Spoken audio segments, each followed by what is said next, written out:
এই যে এখন অবধি এরকম কন্টিনিউয়াসলি রিইনভেন্ট করতে, করতে কোথাও গিয়ে কি নিজের এই যে একটা এত কিছুর মধ্যে থাকার, নিজের পার্সোনাল ইমোশনগুলোকে কোথাও মিস করো? বা নাকি এখনো রাগ হয়, দুঃখ হয়, কান্না পায়, অসুবিধা হয়? এগুলো মানে এগুলো হতে দাও নিজেকে? বাট এই সুযোগটাও বা কতজন পায়? ভালো আছি তার মানে এটা নাকি আমার কষ্টগুলোকে, না না, আরে সেটা তো নর্মাল হিউম্যান টেন্ডেন্সি। ঠিক। মানে বাট যে লাইফটা তুমি কথা বললে রিইনভেন্ট করার কথা, এই সুযোগটা কজন অভিনেতা বাংলায় বসে পাচ্ছে? সত্যি। আজকে সবাই তো খাদান করতে চায়, সবাই তো প্রজাপতির মতন ছবি তাদের কাছে চায়। আমি সেটা পেয়েছি, এবং শুধু পেয়ে চুপ করে বসে থাকিনি। খাদান শেষ হয়েছে, আই ওয়াজ দেয়ার, কে ভাই I will give you better film, bigger film than this.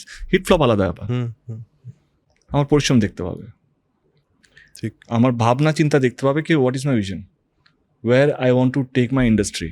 It's not that কে where I want to take Dev, না না, দেবকে নেওয়ার জন্য যে কোনো একটা ফ্যামিলি ড্রামা করলেই হয়ে যায়। কিন্তু না, দেব বড় হলে ইন্ডাস্ট্রি বড় হচ্ছে না। যখন আলোচনায় বসি তখন বাংলা ছবি রেডিয়াসের মধ্যে নেই। কেউ রেডিয়াসের মধ্যে ঢুকতে গেলে আমি শুধু ফ্যামিলি ড্রামা নিয়ে ঢুকতে পারবো না। I have to have a larger than life perspective film, big canvas film, ঠিক। যেখানে আমার খাদান লাগবে, রঘু টাকাত লাগবে, বা চাঁদের পাহাড়ের মতন ছবি লাগবে,